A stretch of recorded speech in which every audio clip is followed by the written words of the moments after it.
It's a very great pleasure to invite Professor Limburger from the Switzerland. Today he is going to talk about environmental conservation in Switzerland. May I speak in Chinese to introduce you? Yes. It's easier and everybody can understand what I am talking about. German. German. Oh yeah, there is one. 那个我们今天很高兴能够邀请到瑞士的自由大学的一个名教授，很有名的一位教授呢，叫Walter Limburger 教授到我们法府来做演讲来访问。这个礼拜呢，他都在台湾北部，下礼拜他就要到南部去访问所以我们利用这个礼拜的时间呢。 我们请他就在法府呢给3场演讲。那昨天下午呢，他已经讲了2个。那今天呢，就是说讲最后一个。但最后一个呢，就说是人最多就是说我们今天很热烈，大家都到这边来听他，就是有关这个瑞士的所谓环境保育这样的一个课题。那Dr. Limburger 呢，他本身呢，除了就是在自由大学教书，然后最近退休以外，他呢参加很多的国际活动。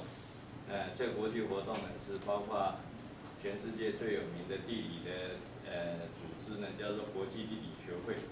他在国际地理学会呢扮演这个非常重要角色，就是曾经担任过。边际区域研究的主席，然后呢也当过秘书长，然后也代表瑞士呢这个出席国际地理学会，他是瑞士的国家代表，他到世界很多地方，他去了很多地方我都没有去过他到这个复活岛他这个环游世界好几次。 然后因为是学地理的，所以基本上他就是很喜欢旅行。那个太太Mrs. Limburger over there too， 他也跟着一起来。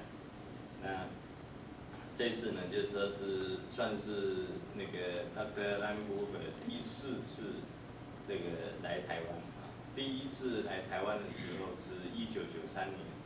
那时候国际地理学会在台湾第1次，就是从这个自有历史以来，国际地理学会从来没有在台湾办会议。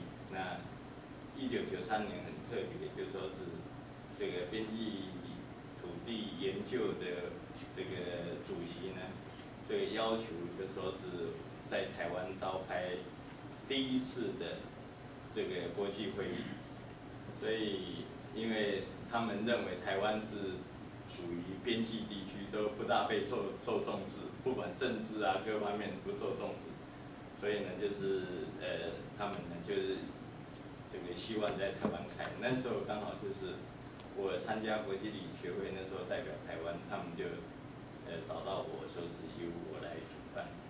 那一次的办呢，就是那个主席跟我就那个时候就只请了这个Dr. Limburger 在这个国际地理学会的开会的这个场合呢，做第1场的这个主题演讲 （keynote speech） 所以就请他过来，所以他第1次是1993年来，然后之后呢就好几次就开始，我们就持续呢就国际地理学会就有好几次在台湾开，他都来参加，也被邀请这样。那这一次他是退休以后第1次 到台湾来那他是想回馈台湾，因为前几次都是我们邀请他来，这一次呢是他自己自费说要来这里呢，就说是跟大家见面这样，所以我们今天很荣幸的能够请到他再次回来台湾呢，跟大家见面就说是有很多这个同学没有见过他，但是呢，我想很值得认识这位。 这个非常好的一个知名的一个教授。OK，那我们就欢迎他。Let's welcome Professor Lam Gruber.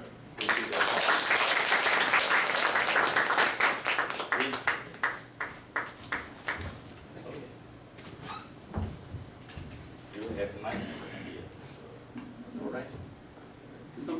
Do you hear me? Do you hear me? Yes. Okay, good. Okay. Thank you. Thank you, Chang, for introducing me. I do not know what he said. If you are still here, it was good. He said nice things. Good. Okay. So this is my third presentation on my fourth visit to Taiwan. 2 yesterday. And what I realize is when I prepare, and this happens to you too, a presentation on the computer, it will never be the same on the screen. So it looks much better here than it looks here, but you can still read. It's about environmental conservation in Switzerland. I must say there is an inspiration behind this paper. This is a book which Professor Chang has written some years ago with an American colleague about Taiwan's environmental struggle. Although the book itself, the manuscript, was written about 8 years ago, it is still of great interest. And I think nowadays we could realize what has happened since about 2008 when we started writing the book. Also, in Switzerland, environmental conservation is a constant process, and we are always struggling to get the best for the environment. But there are different forces that compete, and one of these forces which is more against the environment is of course the economy, and among the other forces which are pro-environment are NGOs and many academics. When I talk about Switzerland, I talk about a country which is roughly twice the size of Taiwan and has about 1/3 of the population of Taiwan. Just for the proportions, I give you the figures later. And also my country has about half of the terrain which is mountainous, different heights. So we have very little flat, very little extremely flat and very little low hills. It's mainly mountainous. So you know the problems of mountain areas, we know the problems of mountain areas. It's something which brings us together. I'll talk here. Interesting. Oh, it's coming. Interesting. Next one is, we'll see. We'll proceed normally. So my paper is structured in a way. We'll talk about man, nature, and aspects of conservation a bit in a general way. Then I'll come to nature conservation in Switzerland, which was the basis for this paper. Then I've topped it up with environmental protection, and I'm coming to a conclusion. No, that's fine. So we have to do with nature and society. And nature and society, you know, everything, they are very closely linked. This picture symbolizes, is there a, wait, thank you. Nature and society. Nature, the background, mountains in my home region. They're not very high, maximum 2,000 meters. A lake, but the lake is artificial. This is not really true nature. the forest, the trees, etc. This is artificial. And then we have human traces. So one human trace is the artificial lake, the other one is sports fields and agriculture and the road. But you have the feeling you're really out in plain nature. In fact, I'm standing here on the terrace of a motorway restaurant. Full something installed by society, but I eclipse the view.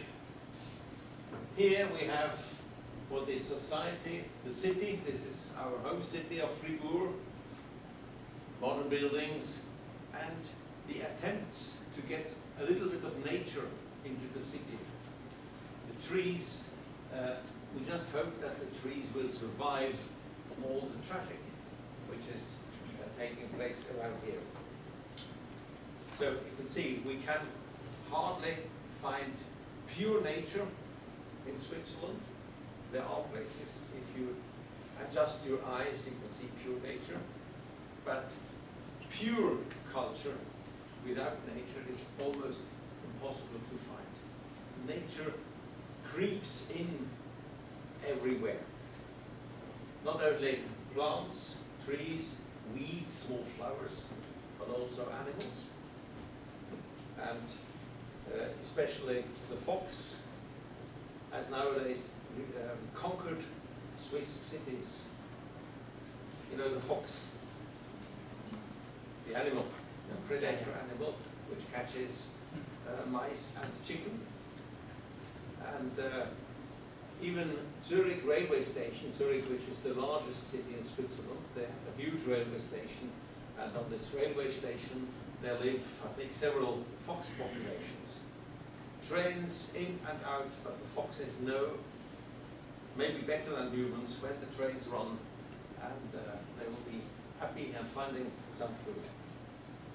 So we are really living in an interesting period where these two meet. During history, we have had very controversial, different attitudes towards nature. And especially if we come now to nature conservation, the attitudes why nature was preserved, they have changed over time. If I recall the European Middle Ages, especially forests were usually protected areas, not because they were forests, but because the princes, landowners, used to hunt in the forests. They didn't want the farmers to hunt in the forest. If farmers hunted in the forest, they were punished. But the upper social class could hunt in the forests, so the forest was protected. It was a social protection. Let's say it was safeguarding a privilege. At a later stage, however, humans began to develop a romantic attitude towards nature. Nature was seen as a manifestation in the creation of nature, and landscape gardens began to emerge since the probably 13th, 12th, 13th century. You would have landscape gardens in Europe. And there were two different types of landscape gardens. You probably all know the Japanese type of landscape garden, with its very strict lines, very sober. In Europe, we had the French type of landscape garden, which had strict lines, squares, triangles, circles. The trees, the bushes, they were cut to form either balls or animals. And we had the English type of landscape garden, which was so-called wild nature, but it was totally planned nature. If you go to England, you would find certain gardens which still retain the touch of the old 18th century English garden. Lakes, little lakes, they're all artificial. Streams, waterfalls, all artificial, but they're perfectly natural. And from this, the idea that nature should be preserved for pleasure and recreation emerged. emerged. And this was especially in the 18th and 19th century. And almost simultaneously, the scientific interest in nature began to appear. This, maybe the major event for the scientific interest was climbing mountains and discovering things like fossils in the mountains. And this was 18th century, and this opened up tourism.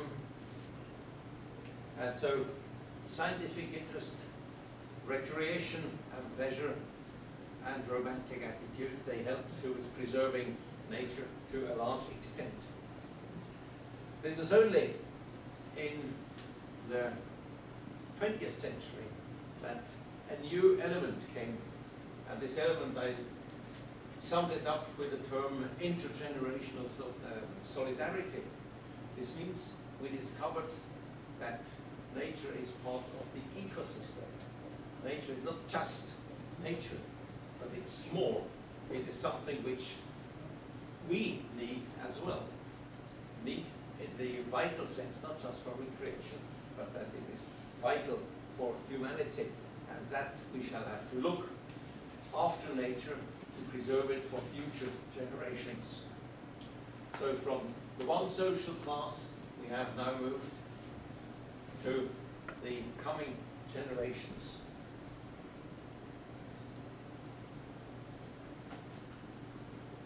Nature protection received a sort of global umbrella in 1948 when the International Organization for Nature and Protection was founded.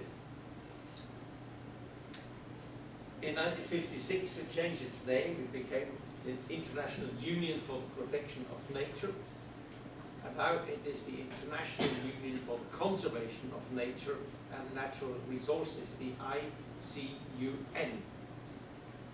And it has created a definition of protected areas, which I will show you in a minute, but it shows, this picture shows that the IUCN really tries to be as complete as possible with different fields. What you realize from this picture also, there is an attempt to classify the problems issued with nature. We have business and biodiversity, climate change, which is a box in itself. We have economics, another box, gender, world heritage, etc. Everything is in little boxes, and every little box is separated from the other.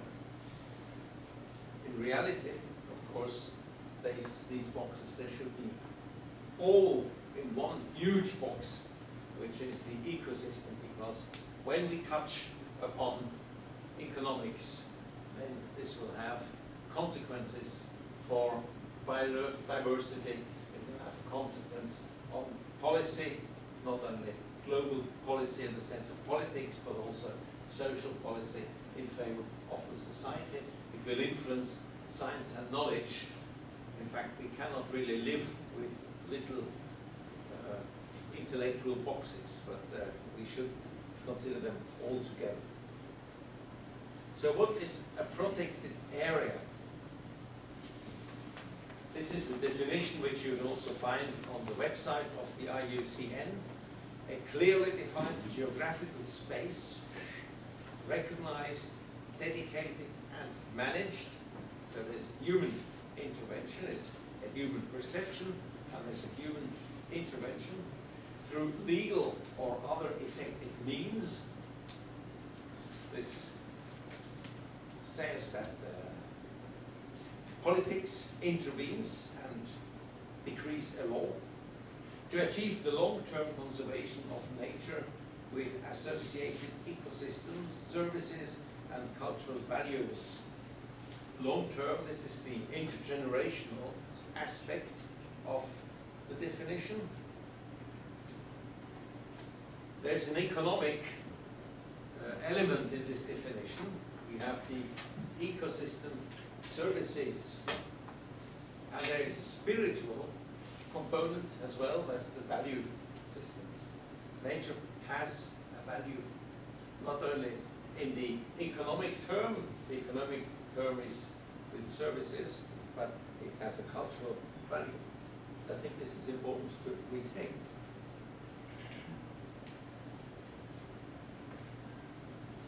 When it organized its management, the IUCN also defined categories of protected areas. You cannot protect, I mean, from our civilization perspective, you cannot just protect nature as such. You have to have a certain degree of protection in certain areas, because we humans, we have to live in this nature. So the IUCN defined 6 management categories of decreasing degrees of protection. And because, I don't know why, but maybe there were 2 groups arguing about how to call the strongest protection. So they cut the first category into 2 parts. We have strict nature reserve and wilderness areas, which enjoy the highest degree of protection. And then it goes down: national parks, monuments, features, habitat species, becomes more specialized. From the nature reserve, we come to protected landscape or seascape. This is important, that an area like the coast, Jeju coast, for example, could be protected under this aspect. It has its place in this categorization. And then we have protected areas with sustainable use of natural resources. This means here the human race can interfere, can use a protected area to some extent for economic purposes. So far for the technical background of conservation. Now let's have a look at the country in question, Switzerland. We are not quite in the middle of Europe, but somewhere inside the European continent. We are a landlocked country with quite some distance from the border to the coast. So for many Swiss, the sea is something extraordinary. Well, we don't have it. As I said, we are a small country. Our surface is 41,000 square kilometers. We have an altitude range from 193 meters above sea level, it's just almost 200 meters above, to 4,600 and something meters, which is about the same as the highest mountain in Taiwan. As I said, we have about 8 million people. Out of these 8 million people, we have roughly 60% who speak German. This includes Veronica and myself. We have about less than a quarter who speak French, and we have about 6% who speak Italian. And these 3 are the official languages in Switzerland. This means that every law which concerns the entire country has to be in the 3 languages. It has to be translated. Translators have a very good job in Switzerland because there's so many laws that we need many translators. There we also have a very small minority which has no other mother country behind. This is called Romansh. It's about less than 0.5% of the population who speak it. They are all bilingual, and this is just classed as a national language, not an official one. However, the region where Romansh is spoken, this is one regional state, and we call them cantons. And this regional state has 3 official languages: German, Italian, and Romansh. So there it has a recognized status, although in Switzerland it's a minority. There it has a recognized status, and just like Italian. And we do quite a lot to support this minority.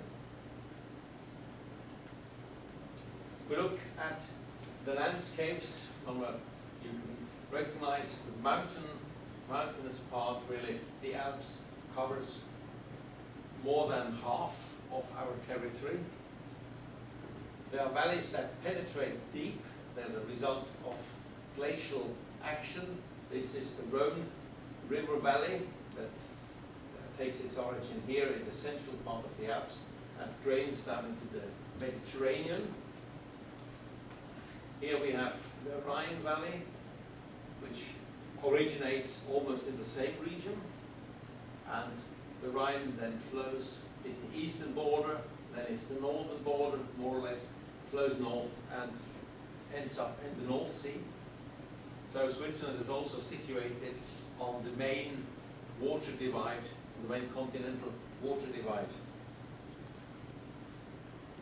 There is the Jura, which is, if you like, part of the Alps. It's sort of like the outlying folds from the Alpine folding, and in between there was the lowland, which has been shaped, very much shaped by the glaciers during the Ice Age, until about 10,000 years ago they started to retreat. Just for the little story, the French-speaking part lies roughly here. The Italian-speaking part, is here, to the south. Romansh is sort of little islands here and there in the east, and all the rest is German-speaking. So they are quite distinct language regions. Nature protection in Switzerland goes back, in the formal sense, goes back to the 19th century. In fact, the first law which was enacted appeared in 1876, and it was not strictly nature protection, but it was forest legislation. Forests had been cleared during the Middle Ages and during the Industrial Revolution to such an extent that many slopes in the Alps had become unstable.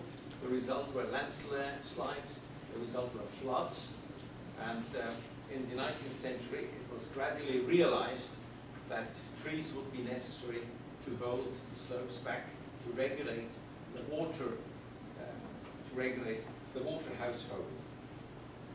So in 1876, forests in the Alps, first of all, were put under protection.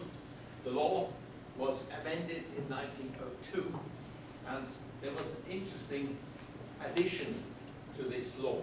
Not only did it cover the entire country, but also the 1902 law said that the forest surface in Switzerland could not be diminished. At that time, forests covered about 25% of the country. And it was not allowed to clear forests unless one replanted forests somewhere else. Since the Second World War, when the economy boomed in the lowland areas, many farmers in the Alps gave up and moved down the valleys and left their businesses. And there has been spontaneous reforestation. And currently, our forest surface has now risen to about 35% of the country. So from the point of view of forests, this law has certainly been very effective. They could not foresee what has happened after 1950. In 1914, a group of natural scientists lobbied the government, and they managed to obtain the permit to create a national park. There was no IUCN at that time, of course. They thought a national park is an area where humans stay out, and only plants and animals can live together. This national park was created just before the First World War. It was managed by the National Association of Natural Sciences, which is now the Academy of National Sciences. It was sponsored, funded by the Confederation, by the central state. And things at that time and during the war, during the post-war and interwar period remained largely the same. Nothing little happened. We had this national park. We didn't know what to do, but the trees recovered, the animals recovered, and that was good. After World War II, the situation of the economy changed radically, and Switzerland, which had not been in the war, which had an intact industry, infrastructure, had an enormous economic boom. We were sort of the repair shop for Europe. We imported labor that our industry could thrive, and so the environment, of course, very rapidly paid its price. Pollution became a major problem. The first problem to be solved was water pollution, and in order to have the legislative basis for solving water pollution, we needed to have a law on environmental protection, and this was enacted in 1962. From that time onward, nature and environment could be gradually better protected. An interesting event occurred then in 1987. Now, this is the latest of a major nature protection, legal nature protection. Sorry. The Swiss Army planned to create a shooting range, I think for heavy artillery and tanks, etc., in the last high bog in Switzerland, which is, I think it's about 3 square kilometers big, ideal for shooting with tanks and cannons, but precious and natural heritage. Now, in our political system, we can collect signatures from the population and demand an amendment to the Constitution. So nature protection associations collected signatures to put this particular region under protection, to save it from the military, and even to go further and protect the bogs and wetlands in general. Of course, the government was against this, but the population said, yes, we want this protection. So now we have an article in the Constitution that protects bogs, wetlands, and this is the latest, as I said, which happened. So this is very important for all future steps, for all future projects, be it for economic building, or be it for agriculture, or even for nature protection. You have areas that are definitely protected, and all planning has to take care of this. You can find compromises around it, but anyway, it's a fundamental principle. So over time, the Swiss developed their own system of nature protection categories. As I said, the national park, this was the first one. It is still known as national park because it's the only one which bears this name at the moment. But as you will see, we have projects now for more national parks which enjoy the same degree of protection. But because national parks, they are sort of larger and they are located in regions with little population, with more nature, and there are regions which would like to have some nature protected, then we created the so-called regional nature parks, which enjoy protection but less than the national park. And to do justice to the urban populations in the larger urban agglomerations, we also created the category of peri-urban nature parks, which still enjoy a certain degree of population of protection, but when the population can be actively using these regions for recreation. On the map with the Swiss parks, it looks like this. We have a patchwork with most of the large parks in the Alpine region or just bordering the Alps, with some in the Jura, which is again less populated. Still very little in the central plateau, especially here in the eastern Switzerland, which is highly urbanized, industrialized, and there's very little space for nature reserves, nature parks.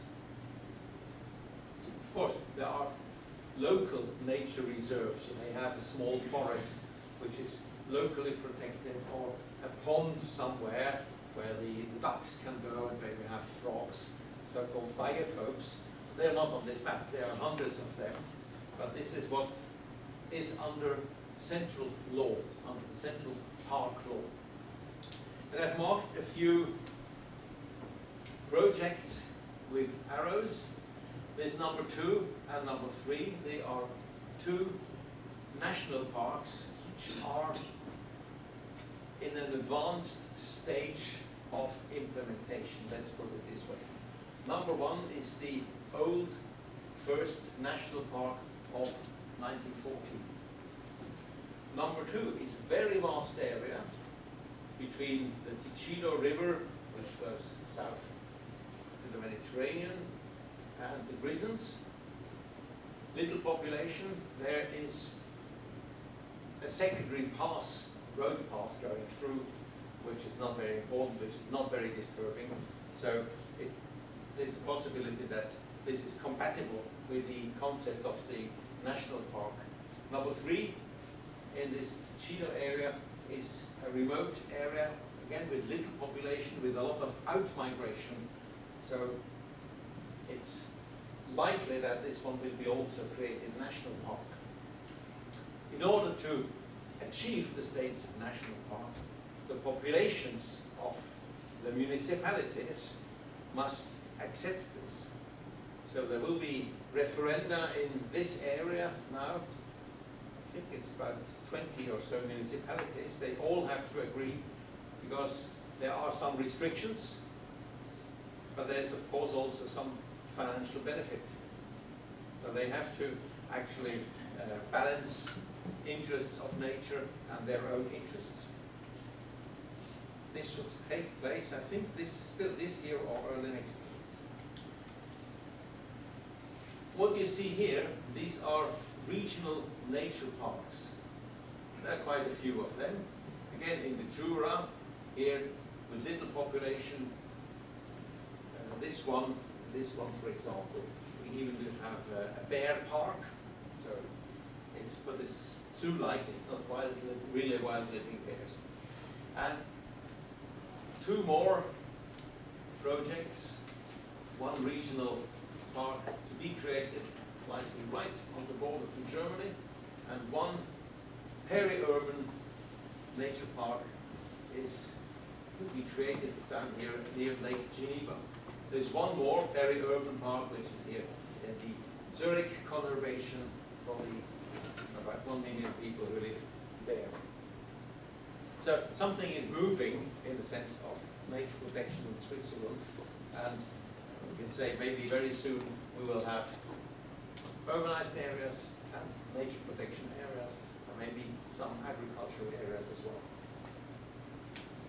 One particular type of protected area lies here in central part of Switzerland. This is the UNESCO Biosphere. The Biosphere Reserve is a concept that goes back to 1971, a very early period when nature or environmental protection became globally fashionable. To remind you, in 1968 there was an international UNESCO conference on the rational use of the biosphere. In 1970 and 71 they created the concept of biosphere reserve, which means that you have a geographically defined region which enjoys different degrees of protection. And this region comprises a so-called core zone where protection is absolute.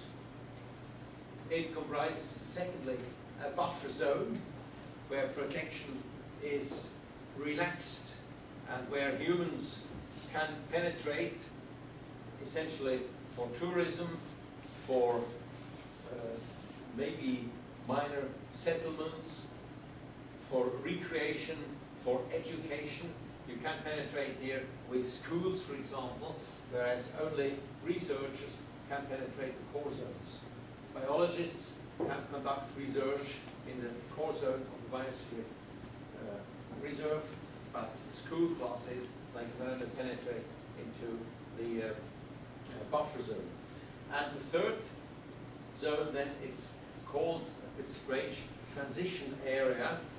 It means probably transition to the outer world.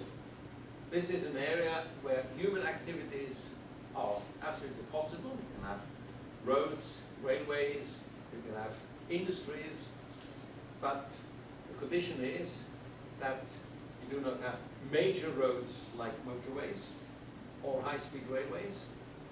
You don't have large extractive industries or strongly polluting industries, but you have industries which mainly live on the local resources. For Switzerland, this means that the agriculture in this area provides raw material for cheese, for example, or milk for chocolate, if you like. Agricultural products to produce bread, specialities, biscuits, and the like. It must be inoffensive for the environment. This is the idea.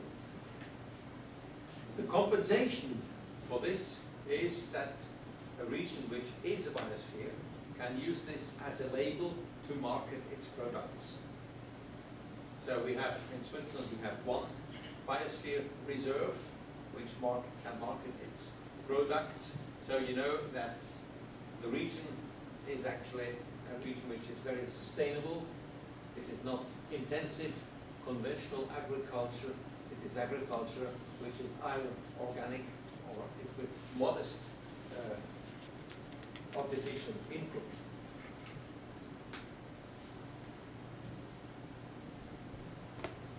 Nature, of course, is part of the environment, and if we protect nature, we also have to have a law that protects it inside the complete environment. 1983, we had the Environmental Protection Act. It has been variously revised, and the text which you have here, this is from last year, that's the latest version, but it's not unthinkable that maybe next year we'll have another edition. But the fundamental reason for this is that people, animals and plants shall be protected, not only the people, the animals and plants themselves, but also the biological communities and habitats, which is important. So it has different, you have different levels, different scales that are looked. It is against harmful effect on nuisances, and what is very important here, we have to preserve the natural foundations of life in a sustainable way. And biological diversity and soil fertility are explicitly mentioned. This law, of course, was accepted by the population. We can also vote on laws in Switzerland. We can not only vote on changes to the constitution, we can also vote on laws. And this is, in fact, a very, very good possibility to check the government, to control the government. Whenever we have a discussion on some law, some issue in Parliament, you always hear parliamentarians say, yes, but we must be careful, otherwise there will be people vote and then we won't get through. So we are always in our political system looking for a good compromise so that everybody can live with it. Just to come to this political aspect, Switzerland has 26 regional states, which we call cantons. And these regional states, they are fairly autonomous. We do have a central government, we have central laws, but every central law has to have its regional implementation law. And these regional implementation laws, they do respect the fundamental central law, but they can go further. They can include regional particularities. So that things which central law cannot necessarily also regulate.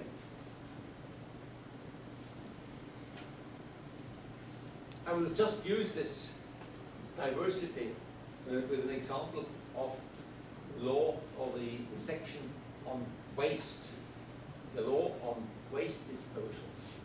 For example, we have here the canton of Basel, which is Basel city canton. It is extremely small, it's only 37 square kilometers, and Basel as a city is actually part of a much larger tri-national conurbation. The city just continues across the border into France and into Germany. And any pollution the Swiss produce, water pollution, that of course affects the Germans and the French downstream as well. Any air pollution that occurs here in France will automatically affect the French, the Swiss and the Germans as well. So in the environmental law of Basel, there is a passage which is not in the national law, that in waste issues there has to be international cooperation. I have checked all the law texts of the other border cantons, and no other border canton has this specific article that cooperation across the border is important. But in the case of Basel, it definitely is important.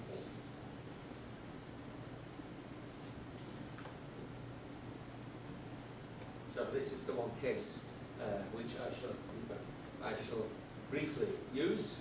The second case is the canton of Lucerne. I've chosen Basel as the special international case.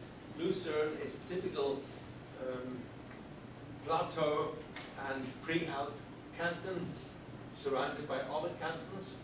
And the third case, where are you? Here, the third canton which will turn up in the comparison is the Grisons. This is the tri-linguistic canton, which is German, Italian and Romansh speaking.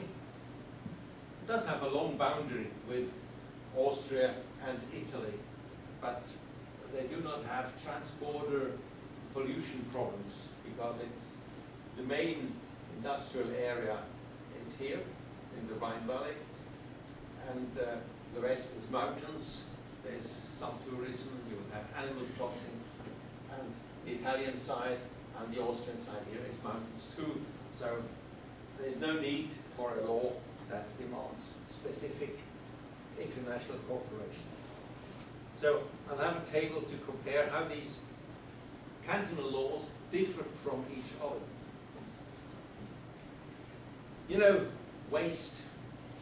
You know what waste is. We all produce waste. And the law, environmental law, environmental protection law, has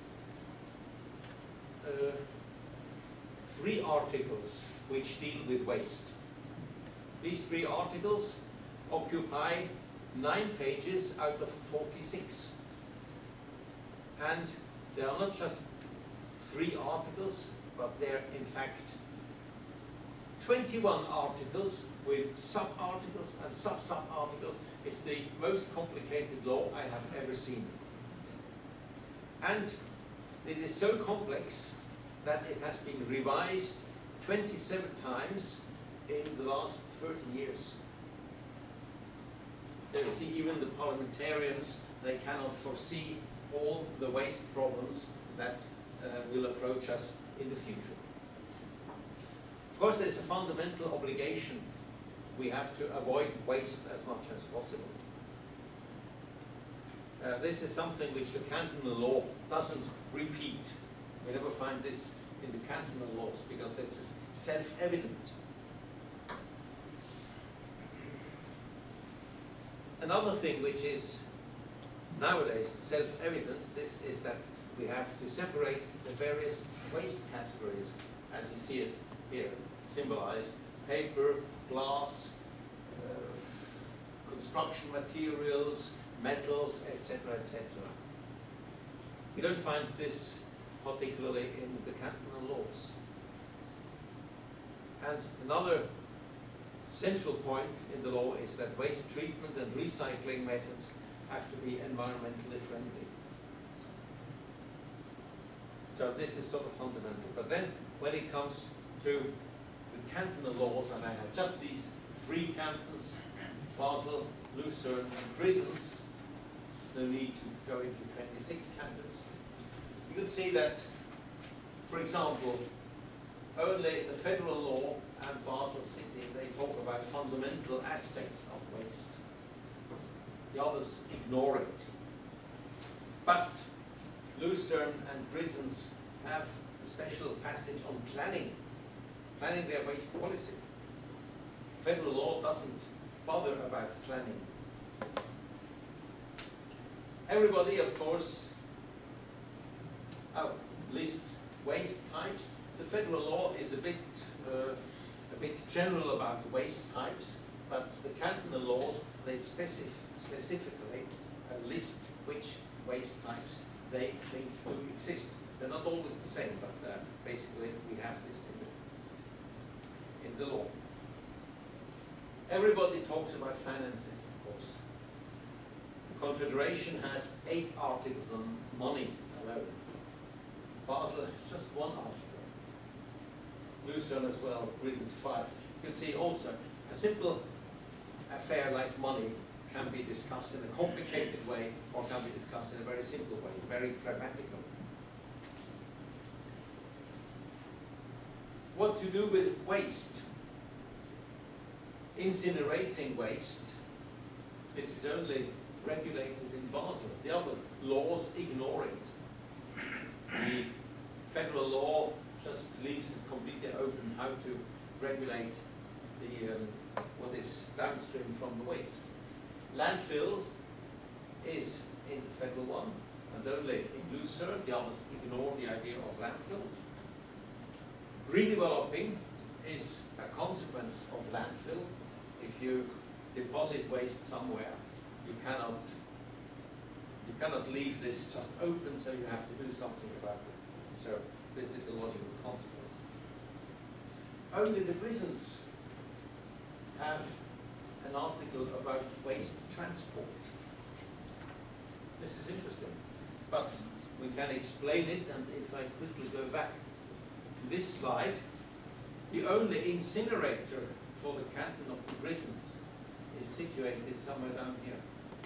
So all waste from these many valleys has somehow to be transported to here, because waste is a cantonal affair, and it needs a special agreement between cantons if they take the waste from another canton. Very nationalistic in these affairs. So waste transport here, that's maybe 100, 150 kilometers. It's mountain roads. In winter it's not very practical. So you have to have a special regulation for the topic of waste transport. There's no problem in Basel, no problem in Lucerne. They have decentralized incinerator and waste disposal systems. But here, the canton is so vast and the population is so low that one is actually enough. And then the last point, as I mentioned, international cooperation is only in one case is an issue. So it shows the various, this very simplified way, the various aspects that under the heading waste in environmental protection have to be regulated. Now one should say that we have environmental protection, we have the law, we have people who are environmentally conscious, so everything should be fine and we should have the best environment possible. The Swiss office, or the Federal Office for the Environment, looks at the statistics, monitors the state of the environment, and then they draw a balance from time to time. How is the state of the environment? How is the trend? Is it improving? Is it stable? Do we know anything about it? And I'm very sad to say, to present this table, that the state of the environment, in most cases, whether natural resources, climate, biodiversity, etc., is rather negative. And in most cases, the trend is also negative. You can only see that in the case of air and water, we have done a lot and we have improved. The Swiss waterways are now generally clean. You can again swim in the lakes and the rivers. The water is okay. You don't get any diseases. The air, there's a lot being done about the air pollution. We could still do more, but a lot has been achieved. The balance with the forests is a bit mitigated, and this mainly because the forests are, of course, subject to influences from the outside. So, if you have a very heavy air pollution that comes from France, for example, with the west winds, or from Germany with the northerlies, then of course this will also affect the forests. We cannot do much about this. There was a big discussion about sour rain, acid rain, and part of this was certainly homemade from traffic, from heatings, central heatings, but part of this was also imported with the air. So here we have our intervention, possibilities of intervention are limited. Natural hazards, of course, the trend is unknown. We don't know how natural hazards develop. Earthquakes are not a very great reality in Switzerland. We do have very small earthquakes from time to time, not in the major regions, but there could be a major earthquake somewhere one day. And so we can't do much about them. Noise, there we could do much more. The trend seems to be positive, but not only. Electrosmog is a problem nowadays. Electricity is becoming more and more important. And as long as we have big hydropower stations and long-distance transport of electricity, there is the risk of electrosmog.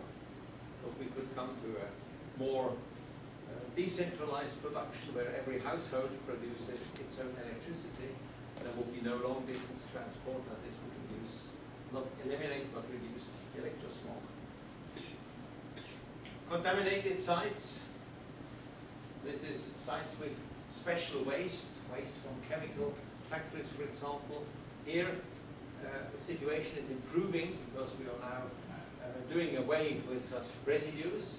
So the trend actually is quite positive, but it's still a long-term undertaking. Chemicals, the situation is also improving. Of course, we don't know the risks from biotechnology, nor the state, because it's not very much developed, nor do we know the trend. So, We are doing something, but we could probably be doing much more. We do have problems.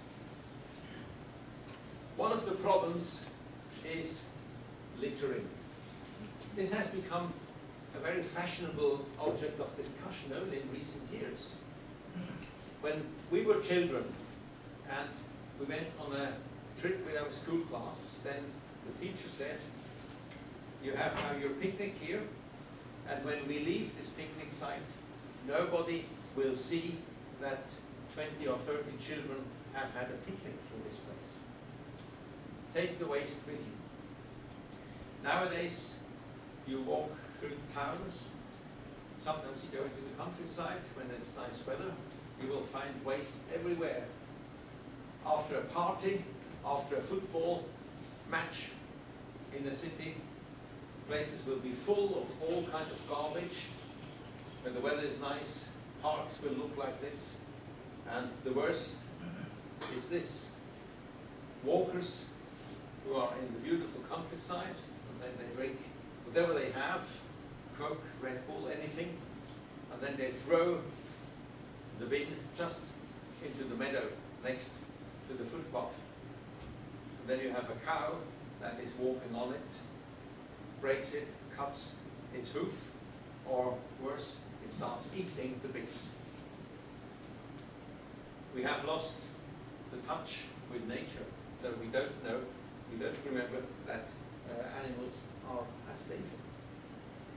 So this is one of the elements that we are currently fighting. There's also a big political issue.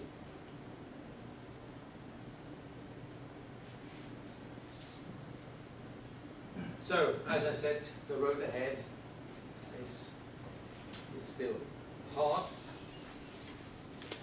The ordinary citizens have understood, and the cantons, they do quite a lot. They offer garbage collecting point, they offer weekly, maybe twice weekly, collecting garbage. You can, in many cases, you can, free of charge, just deposit your garbage. In other cases, you have to pay something for it.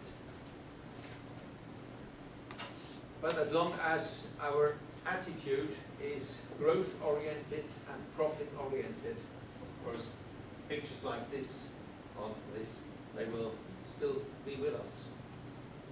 I can do a lot as an ordinary citizen, but I am one person. Each of you is one person who can do something about it. But if the industry doesn't respect this, which is a collective organ, then our individual attempts will not necessarily help very much. This sounds very pessimistic, but I think I would rather like to be optimistic in that sense. Because the big polluters are a minority, and the number of big polluters is diminishing gradually. And as consumers, we do hold the power to refuse the consumption of goods that were produced, for example, at an excessive cost to the environment. This includes also imported goods from countries with low environmental and social standards. So of recently, we have the organic label, which shows that our food is produced following environmentally friendly standards.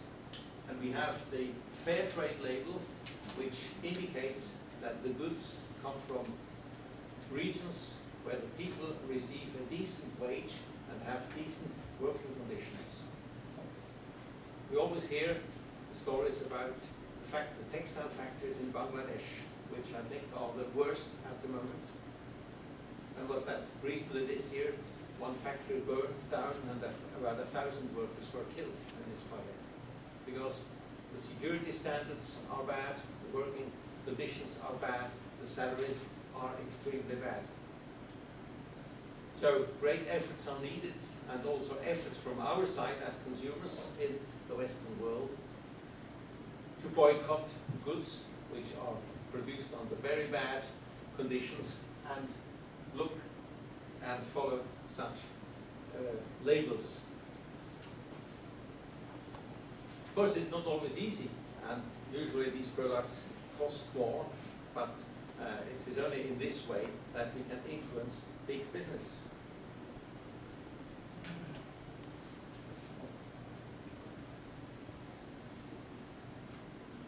And things are really improving. This is a vineyard somewhere in France. I'm a member of a wine club. I've been a member of this wine club for about 20 years. And I've been able to follow year by year, month by month, about how the production of organic wines is increasing. If about 3 years ago, maybe they had 1 organic wine on offer, it is now maybe a dozen. It's a slow progress, but there is progress. And we ever so often we hear of wine growers who say, yes, we switched to organic because we get better return and our wines are healthier, the soil has a better quality, and we use flowers, we have animals that eat the pests. We don't need any pesticides. So this is my hope, and I'm very glad that we are on this way, even if it's a slow way. Thank you very much. Okay, question time? Question time. Are there any questions? Only questions. Okay. You can also ask question in Chinese to Zhang Yi and he will translate. 我可以翻译，大家用中文问好吗？他今天讲的课题呢，其实分成2部分，一个是有关自然保育，另外一个是有关公害的这个繁殖的部分。所以这2个其实是截然不同的这个面向。那但是在他们瑞典的这个环境法里头呢，他们是有相当明确的规定，就是对于自然保育。Okay. May I ask a question? In English. Yeah. In English, okay. In Switzerland, you do have a national park, only 1. At the moment, yes. Do you include cultural heritage resources in the national park in the future? You are going to have another 2 national parks. Well, I mean, because they are protected. Of course, anything which is of culturally important will automatically be protected. Yeah. What could this be? Because these are regions which are not very much populated. So, in the second case,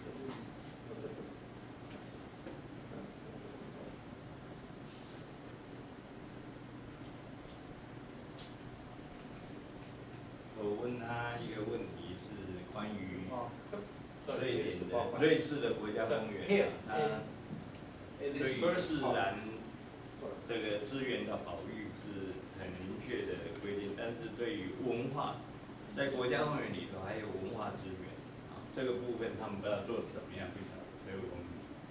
In this first park, there is practically no cultural heritage. It's pure nature. The second one has, of course, traditional villages, traditional pathways. I mean, we used, before we had motor cars, there used to be quite a network of footpaths for transit transport, and quite a few of these footpaths, they are under the special protection as heritage footpaths. So this will automatically be included. You mean the trails? Yes. You mean trails? These trails. Yeah, right. 像八通关古道这样的一个算是比较有文化的这个性质的资源。And 就是像说是步道啊这些，其实也是算是国家公园要保护的部分，就是历史古道这个古道。The same would apply to the third park here, with some traditional housing. But I have to say, an element which I did not mention here, because it's not environmental conservation, but it should be here, actually, is that we do have a law on heritage protection. heritage protection, and I must say some property developers. That is a different, That's a different different law, law. That's a but different in law. a national park area, Well, it would you apply. have a national park law. Yes, we have the national So park it law. should it be under the national park law or It heritage is park parallel law? to it. Hmm? It is parallel to it. Parallel. It is parallel, yes. But the jurisdiction of the land, because the land Yes. in the national park area, so when they manage it, the people or officials of national park, they will monitor The cultural heritage. Yeah, right. Yes. Well, they have to monitor the cultural heritage under the heritage protection law. Whether it's the same people or other people doesn't really matter. But the heritage protection law is fairly strict, and many property developers right. do not like that, because it imposes a lot of limits on the possibilities. Heritage protection is, among others, is object protection, houses, old bridges. Settlements. Yeah, well, and then the entire settlements, Single houses. single houses, Yeah, single houses, or bridges, or other really objects that are worthwhile protection. Then you will have settlement protection, where you have an entire settlement or part of a settlement which is under protection, where you cannot change anything. Sometimes you cannot even change inside a building.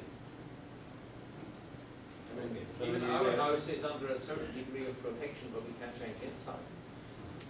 And then there is more what they call landscape protection, which is a bit vague, you know, it's sort of elasticity, what is the landscape, and but these notions are somewhere in the back of the heads of the planners.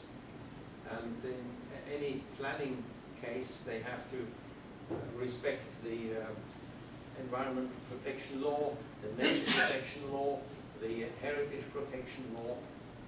So the range of maneuver is actually pretty Who limited. manage it? Who manage it? Who enforce all of this Enforces. kind of law? Well, they're enforced by the cantons. By Canton, but The cantons. in the national park area, who Well, there is a supervisory body, which is from the federal government, which is under the federal. advisory? Yes, a federally appointed management board, because it's a national park. And Is there any national park office or? they do have an office, a local Yeah, office, right, yes. and the official in the office carry out or enforce this? Yes, they have their park rangers Yeah. who look after it. I mean, I only know it from this one here, because it's the only one which is fully So operational. they enforce national park law and Yes. also culture heritage law. Yes, yes. 像台湾的文资法跟国家公园法，那在国家公园范围里头 ，excuse me， Yes, that's okay. 在国家范围里头呢，大部分都是国家范围里头的管理处在执行这些法，对不对？那当然国家公园管理处呢，它执行法呢，我刚刚问他就是说是应该是以国家公园法为主。那文资法呢是另外一个，文资法是文化部要那个执行的这个法。他的意思说，类似的这个来执行的时候，在国家公园范围里头执行这个法的时候，一起这个碰到文资法的问题的时候，他可能在国家公园范围里头这个管理的人员呢，也要执行这个法，好像听起来是这个样子。实际上就是在台湾好像是分开来执行，台湾有文化资产保存法，然后有国家公园法，但是在台湾有9个国家公园在施行法令的时候，这些国家公园管理处的人员，他是依照国家公园法在执行，所以，主要我刚问的就是说，因为他讲的瑞士只有一个国家公园，主要是保护自然资源的地区，对文化的资产好像没有看到，所以他就讲说，将来他们会有2个新的国家公园，那这2个新的国家公园呢，就有这个文化的资产要保存的，包括这个步道，就是包括古道，就是 trail 啊，这个古道，然后包括有一些房子，就比较有保存价值的古老的房子这样。Okay, I explain to them. Good. So in the future, you are going to have 2 more national parks. That's right. So there will be some cultural heritage. Definitely in there. There will Yeah, right. definitely be objects, maybe also villages. Yeah, all villages. Hamlets or villages. And the trail too. And trails. 还有什么问题？好，来请。Yeah, you can speak in English. No problem. Yes, do so. Just for curious, you mentioned that in Canton Basel, Yes. you have the international cooperation law. That's correct. Law for the, for example, like air pollution, you mentioned several times. Yes. And then, if that's for example, like in France, they have you found that the air pollution, the airs into the Switzerland. Yes. And then what is the action? What is that? I mean, what will happen? This is curious. What is? I mean, It's just a monitor, or it's a... no, it's not a question of monitoring. It's simply the fact that Basel sits on really is across the border.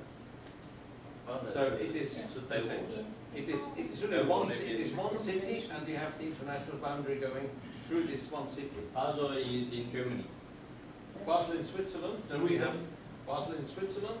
We have German towns, French towns, and we speak of the Basel conurbation, or more precisely, because Basel is Swiss, they speak of the tri-national conurbation without the place name. So it's the tri-national conurbation, and the problem is that there's a lot of traffic going around. We have commuters coming from Germany into Switzerland, from France into Switzerland, from France into Germany. So there are 3 countries. It's really 3 countries that meet there, and of course all the pollution travels as well.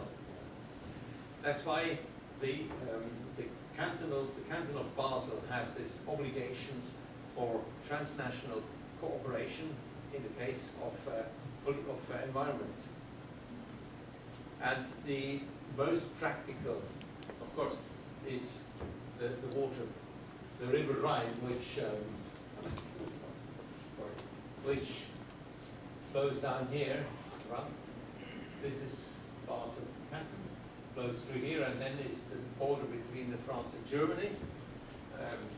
The River Rhine carries with it all the waste from Switzerland, or used to carry all the wastewater from Switzerland, because the Swiss sewage, most Swiss sewage. And 30 years ago, in November, we had a big fire. There was a big fire here, just upstream from Basel, in a chemical storehouse. And of course, the fire brigade came, and they worked for hours to extinguish the fire.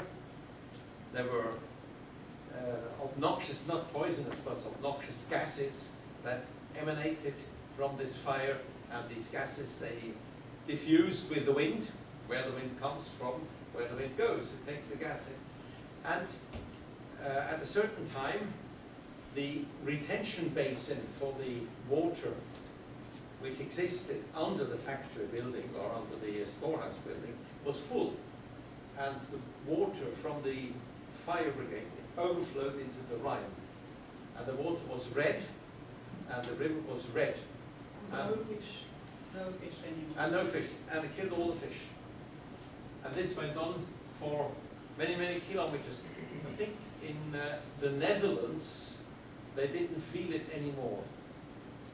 And I contacted someone in the Netherlands afterwards if it had affected the North Sea, where the Rhine goes into. But they said they had no traces anymore.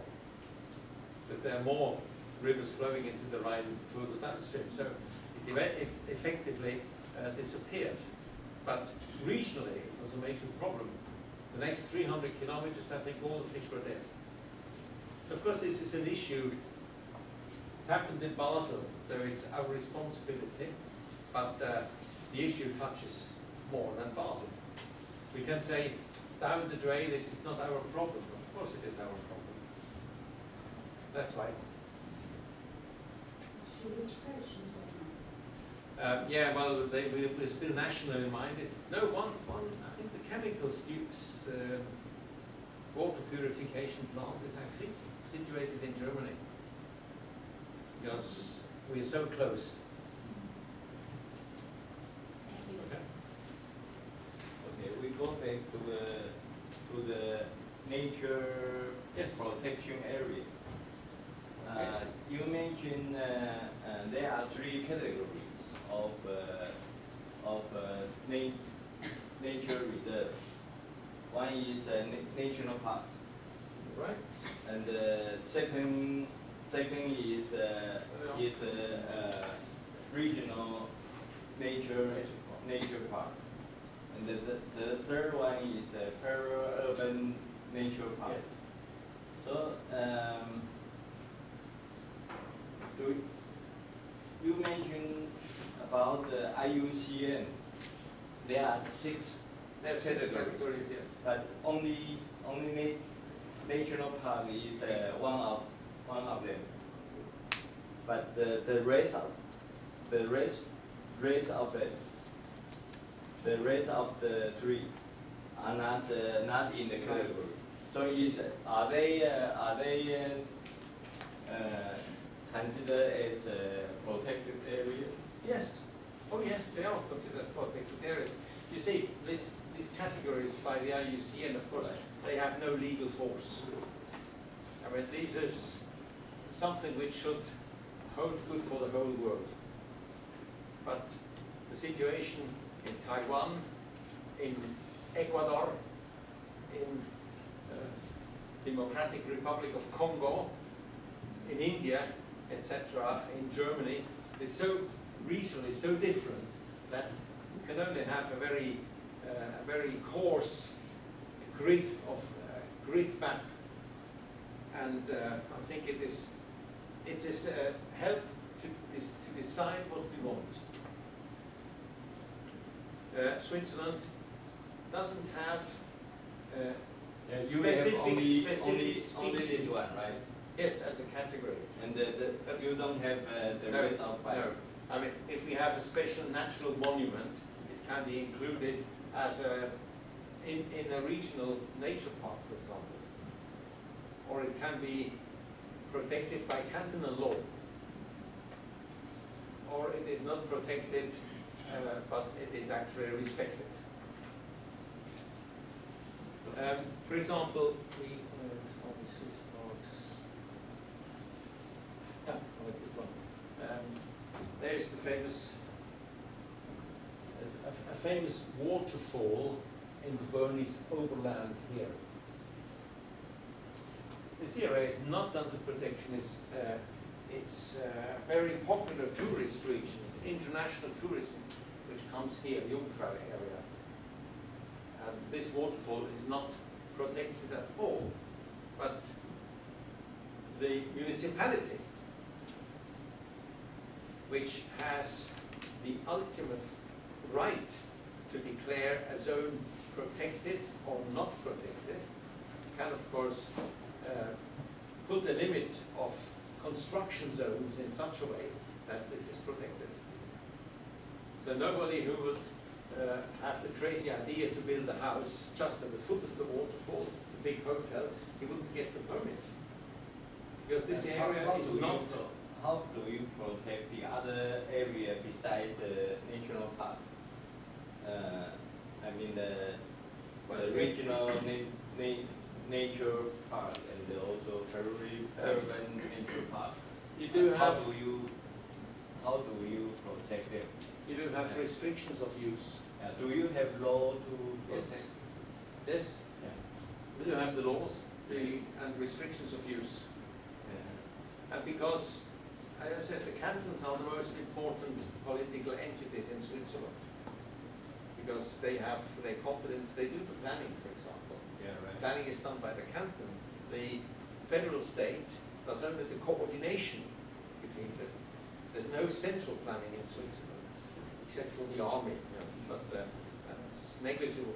But it's the cantons who do the planning, and it's the municipalities, the lowest level of government, which actually declares zones, areas where we can construct, areas which cannot be constructed, areas which are reserved for agriculture. They have to submit this to the canton, so it's on between these two levels that the major coordination actually occurs for the regions. And municipal law is law, and if municipality declares an area non-constructible, then you cannot build. So they restrict the Yes. land use. Yes. Yeah. So there are use Some kind of land restrictions. use. They cannot do anything. No. Yes. No, you can't do anything. It is protected ultimately by municipal policy, Okay. which has By- the backing by of the city canton. government. Yes, yes. It has the backing of the canton. It's very much a bottom-up process which we are following. 还没问题，财务有问题了，还没有同学有问题。Okay, thank you. Well, Thank you very much. 谢谢。